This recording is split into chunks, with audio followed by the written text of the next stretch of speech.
What's going on, guys? Satsuki the Savage here, and today I'm going to be covering unOrdinary episodes 125 through 132. Now, this time around, there isn't that much to talk about because with these episodes, half of it was just John beating everybody's ass with the mask on, and the other half was dialogue, all right? We didn't really get that much plot progression, but there was some interesting things that happened, all right? So we're going to jump right into it. And actually, this time around, I'm going to talk about the miscellaneous topics at the beginning because, like I said, there's not that much to talk about. Now let's go. First, I found it funny that Evie, who is a super minor character, kept getting mixed up with these high-profile people. Sarah saved her twice, she met Elaine, and she met Arlo, fangirling at every encounter. Since meetings between people with a huge gap in power probably doesn't happen too often, at least not pleasant meetings. Second, due to John's rampage on school campus, everyone now knows that there's a mass mysterious student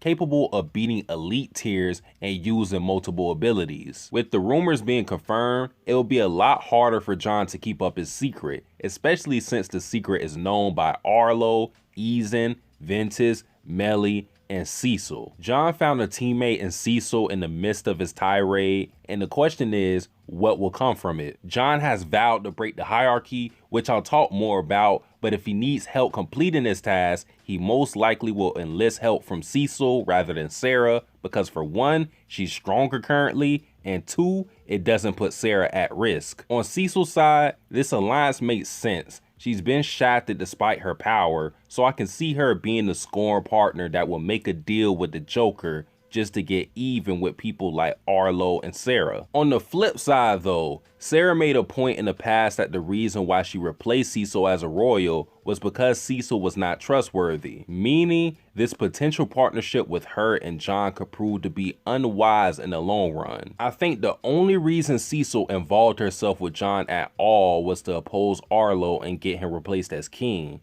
but Cecil might not even realize how bad of an idea that is, at least not yet. As for the big reveal in episode 128, we finally, and I mean finally, got a glimpse and later full body shot of the ever so elusive sibling of Sarah, Layla. Layla's existence was first acknowledged in episode 30, and her name was mentioned in episode 32. So almost 100 episodes later, she shows up, and I have a couple of things to say about her. If you guys have been keeping up with my unOrdinary videos, you should already know that I suspect Layla was involved with the kidnap attempt on Sarah, but since I talked about that ad nauseum, I'll just talk about what I observed from her picture with Sarah. From this picture, it seems like Layla was adverse to Sarah, looking a lot more expressive and outgoing. Also, Sarah may have gotten her style from her sister because you can see Layla wearing her shirt with the signature shoulder sag that looks eerily familiar. Speculating a little bit about Layla, when Elena talked about Sarah's ability loss being a potential shame to her family, Sarah started thinking about Layla since Layla was branded a failure by their mother. This makes me think,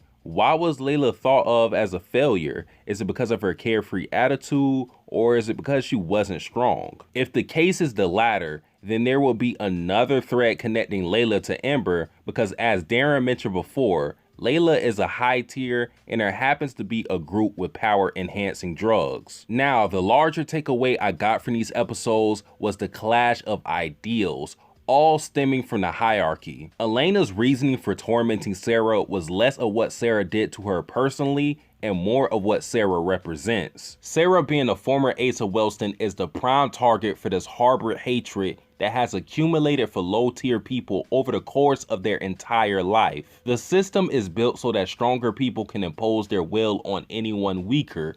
Thus, you have Arlo running Wellston, you have Remy who dominated Brandish and Luz, and you have Elena who preyed on Sarah. The clash of ideals come when we ask, are people like Elena wrong for taking advantage of the hierarchy, especially since those above them do the same? This question will take me to the conflict between Arlo and John, but to answer the question directly, I don't think the bullies are necessarily wrong for following the customs put in place, but the system itself is severely flawed and needs to go. Now, the Cold War between John and Arlo goes back to Arlo's first sin, which was crossing John. For John, he felt wrong because he tried to live a quiet and humble life, but it was interrupted by bullies and the Arlos of the world that wanted to test him. On Arlo's side, he feels like high tiers have a responsibility to act a certain way and fulfill certain duties, so seeing a high tier like John hiding his power bothers him because he feels like John is running away. Both perspectives are valid. There is no right or wrong side, but if I had to choose,